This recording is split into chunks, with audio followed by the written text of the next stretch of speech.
Study with team Banaras channel पर आपका स्वागत है। आज की इस रीजनिंग क्लास में हम लोग कुछ बेहतरीन क्वेश्चन देखने वाले हैं जो कि आपके एग्जाम में बार बार पूछे जाते हैं। अगर आप UP TET, super TET, UP police, UPSI इस तरीके के वनडे एग्जाम की तैयारी कर रहे हैं जहां पर आपसे रीजनिंग के क्वेश्चन पूछे जाते हैं, तो आपके लिए यह वीडियो काफ़ी लाभदायक सिद्ध होने वाला है, क्योंकि इसमें हम लोग प्रीवियस ईयर के बहुत सारे क्वेश्चन लाए हैं और इसी तरीके के क्वेश्चन आपके एग्जाम में पूछे जाते हैं। तो चलिए अब हम लोग पहला क्वेश्चन देख लेते हैं। यहाँ पर आपके सामने दिया है जो ईवी का संबंध 27 से है, तो वही हमें बताना है कि जेक्यू का संबंध किससे होगा। आपके ऑप्शन है 25, 26, 27 या फिर 29। तो अगर यहाँ पर हम लोग देखें तो ये अल्फाबेट वाला क्वेश्चन है। अगर देखें ई का अपोजिट होता है भी, और ई और भी का अगर हम लोग पोजीशन देखें तो ई 5वें नंबर पे आता है और भी कितने नंबर पे आता है, 22वें नंबर पे। अगर इन दोनों को हम लोग जोड़ दें तो 22 में 5 जोड़ेंगे तो हमारे पास 27 आ जाएगा। तो कहने का मतलब है ये 27 कैसे आया है, तो जो अल्फाबेट में दिया है उन सभी के पोजीशन को हम लोग जोड़े हैं। इसी तरीके से अगर हम लोग जे क्यू को देखें तो जे आता है 10 नंबर पे, क्यू आता है 17 नंबर पे। अगर इन दोनों को हम लोग जोड़ दें तो हमारे पास 27 आ जाएगा, इसलिए सी वाला ऑप्शन सही हो जाएगा। अगर आपको जहाँ पर भी अल्फाबेट वाला क्वेश्चन दे तो आपको हमेशा पता होना चाहिए कि अल्फाबेट किस पोजीशन पे आता है। इस पर भी हमने एक वीडियो बना रखा है, उसमें हमने ट्रिक के माध्यम से बताया है कि किस तरीके से आप जो अल्फाबेट है उसका पोजीशन याद रख सकते हैं, जो उनका अपोजिट वर्ड होता है। जैसे यहाँ पर था ई का अपोजिट भी, जे का अपोजिट क्यू, तो इसे भी हमने ट्रिक के माध्यम से समझाया है। उसका लिंक आपको नीचे कमेंट और डिस्क्रिप्शन बॉक्स में मिल जाएगा। अब चलिए हम लोग नेक्स्ट क्वेश्चन पे चलते हैं। तो यहाँ पर देखिए आपके सामने है, कह रहा है कि इस श्रृंखला के स्थान पर जहाँ क्वेश्चन मार्क है क्या आएगा। 11 है, 11 से 12 हुआ, 12 से 23 हुआ, 23 से 35 हुआ है, 35 से 58 हुआ है। फिर यहाँ पर क्वेश्चन मार्क दिया है। अब ऑप्शन है आपके 73, 83, 93 या फिर 103। तो इसे आप ध्यान से देखिए कि किस तरीके से सॉल्व कर सकते हैं। अगर सबसे पहले हम लोग गैपिंग देख लें इनके बीच में, तो यहाँ तो 1 का गैप था। यहाँ पर अगर आप देखें तो 12 से 23 में कितने का गैप है, 11 का गैप है। इसी तरीके से अगर आप देखें 23 से 35 में, तो यहाँ पर आपको कितने का गैप दिख रहा है, यहाँ पर आपको 12 का गैप दिख रहा है। इसी तरीके से अगर 35 और 58 के बीच का गैप दिखे तो यहाँ पर 23 का गैप दिख रहा है। तो कुछ आपको समझ में आ रहा है यहाँ पर क्या हो रहा है। तो अगर आप यहाँ पर ध्यान से देखेंगे तो पहला तो 11 था, यहाँ पर फिर 12 है। तो अगर हम लोग 11 में 12 जोड़ देंगे तो यहाँ पर 23 आ जा रहा है। इसी तरीके से अगर हम लोग 12 में 13 जोड़ दें तो हमारे पास 12 और 23 कितना हो जाएगा, 35 हो जाएगा। फिर यहाँ पर अगर देखें 23 और 35 है, अगर हम लोग इसको जोड़ देंगे तो 58 आ जाएगा। तो कहने का मतलब है कि जो 2 है इसको जोड़ करके नेक्स्ट आ रहा है। तो इसी तरीके से अगर हम लोग 35 और 58 को जोड़ देंगे तो हमारे पास जो क्वेश्चन मार्क है उसकी जगह पर आ जाएगा। तो 35 और 58 पे जोड़ने पे आपके पास कितना आ जाएगा, 93 आ जाएगा। इसलिए सी वाला ऑप्शन यहाँ पर सही हो गया। अब चलिए नेक्स्ट क्वेश्चन पे चलते हैं। यहाँ पर दे रहा है कि जिस प्रकार दवा संबंधित है डिस्पेंसरी से, तो बंदूक किससे संबंधित होगा, फैक्ट्री से, शस्त्रागार से, मधुमक्खियों का छत्ता या फिर पक्षीशाला। तो अगर हम लोग देखें तो दवा कहाँ पर मिलता है, तो दवा मेडिकल शॉप या डिस्पेंसरी पर मिलता है। इसी तरीके से आपको बंदूक कहाँ पर मिलेगा, तो बंदूक जो शस्त्रागार होता है जहाँ पर शस्त्र रखे जाते हैं उसे क्या कहते हैं, शस्त्रागार कहते हैं। तो बी वाला ऑप्शन सही हो जाएगा क्योंकि यहीं पर आपको बंदूक मिल जाएगा। अब चलिए हम लोग नेक्स्ट क्वेश्चन पे चलते हैं। तो यहाँ पर कह रहा है जो स्विच शब्द है के अक्षरों को वर्णमाला के क्रम में लगाया जाए तब कितने अक्षरों के स्थान अपरिवर्तित रहेंगे, 3, 4, 1 या फिर 2। तो यहाँ देखिए स्विच लिखा है SWITCH, तो इसे कह रहा है जब हम लोग जो अक्षर है जैसे SWITCH है तो इसे वर्णमाला के क्रम में लगाया जाए। जैसे वर्णमाला का क्रम क्या होता है, सबसे पहले ए आता है, फिर बी आता है, फिर सी आता है, फिर डी आता है। तो हमें कह रहा है कि हमें इसी क्रम में लगाने के लिए कह रहा है। तो वर्णमाला में अगर हम लोग देखें तो सबसे पहले क्या आता है, सी आता है, ठीक है। सी के बाद क्या आएगा, एच आएगा। फिर इसके बाद क्या आता है, फिर आई आता है, ठीक है। फिर इसके बाद यस आएगा, फिर टी आएगा, फिर लास्ट में डब्ल्यू आएगा। तो अगर हम लोग देखें तो इसमें कौन सा अक्षर जो है वो अपरिवर्तित है, तो अगर हम लोग ध्यान से देखें तो जो बीच वाला है आई है, सिर्फ यही तो नहीं चेंज हुआ है, बाकी जितने हैं सभी चेंज हो गए। यस का पोजीशन आप देखें तो यस यहाँ पर था पहले स्थान पे, फिर यहाँ पर यहाँ आ गया। दूसरे वाले में। इसी तरीके से अगर आप सभी वर्ड को देखेंगे तो सभी का चेंज हुआ पोजीशन, लेकिन बस जो आई वाला है इसी का पोजीशन अपरिवर्तित है। तो इसका मतलब कितने अक्षर का स्थान अपरिवर्तित है, तो सिर्फ यही एक है आई वाला, तो इसलिए सी वाला ऑप्शन यहाँ सही हो जाएगा। तो चलिए अब हम लोग नेक्स्ट क्वेश्चन पे चलते हैं। ये देखिए कथन और तर्क वाला प्रश्न है। तो इस तरीके के प्रश्न में आपके सामने एक कथन दिया रहता है और दो तर्क देता है, और फिर आपसे पूछता है कि कौन सा तर्क इस कथन के सापेक्ष मजबूत है। तो हम लोग कथन पढ़ लेते हैं। कह रहा है, क्या सरकार को दालों के निर्यात पर प्रतिबंध लगाना चाहिए, और तर्क इस पर दे रहा है कि हाँ, इससे भारत में दालों की कीमत कम हो जाएगी। और दूसरा कह रहा है कि नहीं, इस निर्णय से निर्यात उद्योग में नौकरियां समाप्त हो जाएंगी। अब आपको बताना है कि कौन सा तर्क सही है, पहला दूसरा, न तो पहला न तो दूसरा, और दोनों तर्क मजबूत हैं। तो देखिए हम लोग क्वेश्चन को समझ लेते हैं। यहाँ पर कह रहा है कि क्या सरकार को दालों की निर्यात पर प्रतिबंध लगाना चाहिए। तो निर्यात क्या होता है कि कोई भी सामान जो भारत में बन रहा है, जब उसे हम लोग विदेश में बेचते हैं तो उसे क्या कहते हैं, निर्यात। और जब विदेश से कोई सामान हमारे देश में आता है तो आ रहा है तो आयात होता है, और जब हमारे देश से जा रहा है तो उसे निर्यात कहते हैं। दाल हमारे यहाँ पर्याप्त मात्रा में होता है, जब हमारे देश से किसी दूसरे देश जा रहा है तो उसे हम लोग निर्यात कह रहे हैं। और यहीं पर कह रहा है कि अगर जो निर्यात है उसे हम लोग क्या करें, प्रतिबंधित कर दें। मतलब कि जो हमारे देश में प्रोडक्शन होगा वो भारत के अंदर ही रहे, वो विदेश न जाए। तो इससे क्या होगा, प्रतिबंध लगाना चाहिए। तो कह रहा हाँ, प्रतिबंध लगाने से क्या होगा, तो भारत में दालों की कीमत कम हो जाएगी। तो यह देखिए बिल्कुल कथन सही है, क्योंकि जो भारत में दाल उत्पादित हो रहा है जब बाहर चला जाएगा तो दाल की क्वांटिटी हमारे देश में कम हो गया। जब दाल कम रहेगा, खाने वाले तो उतने ही हैं, तो इससे क्या होगा, दाल की कीमत बढ़ जाती है। लेकिन अगर वही चीज़ हमारे देश में ही रह जाए, जितना दाल का प्रोडक्शन हो रहा है वो भारत में ही रहेगा, तो पर्याप्त मात्रा में रहेगा, तो इससे क्या होगा, दाल की कीमत कम हो जाएगी। और दूसरा क्या कह रहा था कि नहीं, प्रतिबंध नहीं लगाना चाहिए। क्यों?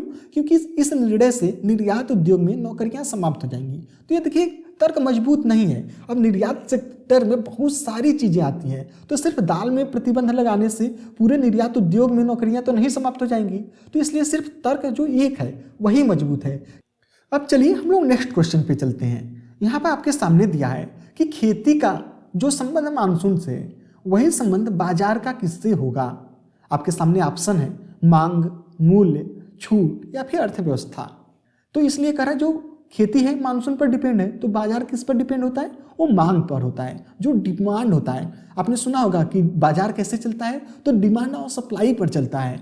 कोई भी चीज़ हो गया, जैसे अगर उपज है, मान लेते हैं प्याज है, आपने देखा होगा किसी समय जो प्याज होता है उसका दाम बहुत ज़्यादा बढ़ जाता है, क्योंकि अगर बारिश हो जाता है, ओला पड़ जाता है, तो खेती नष्ट हो जाती है प्याज की। तो अब क्या होगा, वहाँ पर प्याज का तो उपज कम हो गया, लेकिन जो मार्केट में डिमांड है वो तो ज़्यादा है, लोग जितना खाते हैं प्याज तो उतना ही खाएंगे, तो वहाँ पर दाम बढ़ जाता है। इसलिए कहा जाता है जो बाजार कैसे चलता है, तो डिमांड और सप्लाई पर चलता है। तो इसलिए पहला वाला ऑप्शन जो मांग है, डिमांड है, इसी पर पहला वाला ऑप्शन सही हो जाएगा। अब चलिए नेक्स्ट क्वेश्चन पे चलते हैं। तो यहाँ पर आपके सामने दिया एक सीक्वेंस, यहाँ क्वेश्चन मार्क पर क्या आएगा वो बताना है।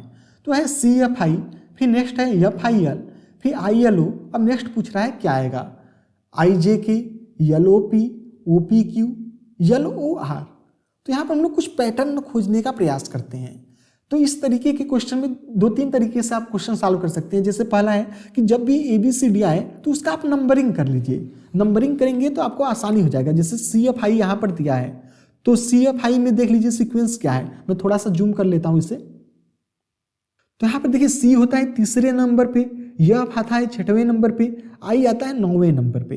इसे हमने ट्रिक से बताया हुआ है, आप उस वीडियो को देख लीजिएगा, जिससे आप देखते ही बता पाएंगे। इसे देख लीजिए, F है 6वें नंबर पे, I 9वें नंबर पे, L है 12वें नंबर पे। ILO को देख लीजिए, तो यहाँ पर I हो गया 9वें नंबर पे, L हो गया 12वें नंबर पे, O हो गया 15वें नंबर पे। तो यहाँ पर देख रहे हैं 3, 6, 9, फिर इसके बाद 6, 9, 12, 9, 12, 15। तो देख रहे हैं 3-3 का बीच में डिफरेंस आ रहा है। और जो लास्ट का 2 है, जैसे 6, 9 था तो यहाँ पर भी 6 और 9 है। फिर इसके बाद लास्ट में 9, 12 था तो 9, 12 है। तो कहने का मतलब है 3-3 का डिफरेंस है। और जो लास्ट का 2 है, जैसे FI था तो FI से स्टार्ट होगा। फिर इसमें IL जो सेकेंड टर्म है, इसमें IL लास्ट में था, तो जो इस नेक्स्ट वाला टर्म है इसमें IL पहले है। तो इसी तरीके से अगर हम लोग देखें तो इसमें LO लास्ट में है, तो जो नेक्स्ट टर्म आएगा उसमें LO सबसे पहले होगा, या तो B होगा या तो D होगा, क्योंकि यहीं पर LO सबसे पहले है और बीच में 3-3 का डिफरेंस है। ठीक है, तब LO, इसके बाद पी तुरंत आ जा रहा है तो ये वाला होगा नहीं, यल ओ के बाद पी क्यू आर, तो यहाँ पर 3 का डिफरेंस दिख रहा है, इसलिए डी वाला ऑप्शन सही हो जाएगा। अब चलिए नेक्स्ट क्वेश्चन पे चलते हैं। यहाँ पर कह रहा है यदि महीने का 8वां दिन शुक्रवार से 2 दिन पहले होता है तो महीने का 21वां दिन कौन सा दिन होगा? सोमवार, मंगलवार, बुधवार या फिर शुक्रवार? तो इस तरीके के क्वेश्चन को हम लोग कैसे आसानी से सॉल्व कर सकते हैं? तो आपको पता होना चाहिए कि हर 7वें दिन पर जो भी दिन रहता है वो रिपीट करता है।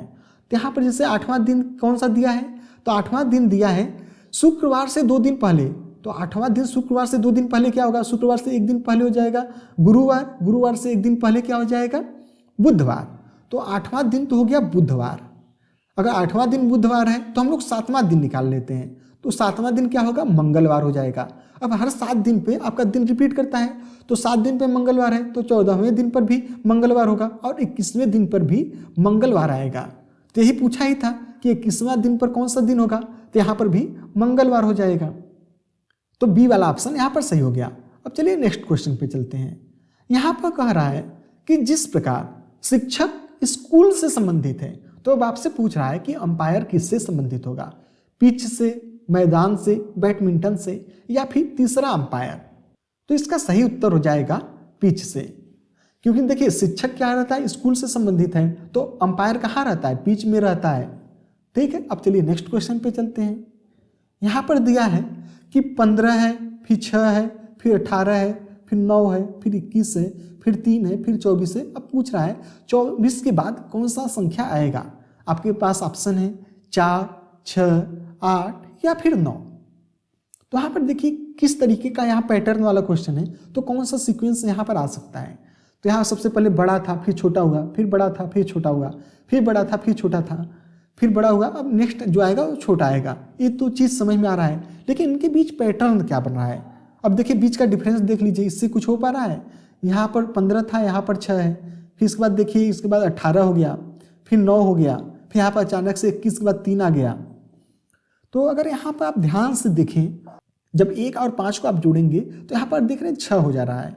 इसी तरीके से 18 है, 18 में अगर आप 1 और 8 को जोड़ देंगे तो 9 आ जाएगा। तो अगर आप सोचते रह जाएंगे कि 15 है, 6 है, 18 है, लेकिन आपको रीजनिंग है तो इसमें अपना दिमाग लगाना होता है कि आप जो संख्या दिया है उसे भी तोड़ सकते हैं। तो जैसे यहाँ पर 21 था तो 21 में 2 और 1 3 हो गया, तो अब देखिए 24 है तो 24 में 2 और 4 जब जोड़ेंगे तो हमारे पास कितना आ जाएगा? 6 आ जाएगा। तो 6 बी वाले ऑप्शन में है। ठीक है, अब चलिए नेक्स्ट क्वेश्चन देख लेते हैं। अब नेक्स्ट क्वेश्चन कह रहा है कि एथनोलॉजी जिस प्रकार संबंधित है मानव जाति से, तो सिस्मोलॉजी किससे संबंधित होगा? चांद से, भूकंप से, सूर्य से या फिर तारों से? तो देखिए एथनोलॉजी में जो मानव के बिहेवियर होते हैं उससे संबंधित हम लोग क्या करते हैं? रिसर्च करते हैं। तो मानव जाति किससे संबंधित हो गया? एथनोलॉजी से। इसी तरीके जो सिस्मोलॉजी होता है वो किससे संबंधित है?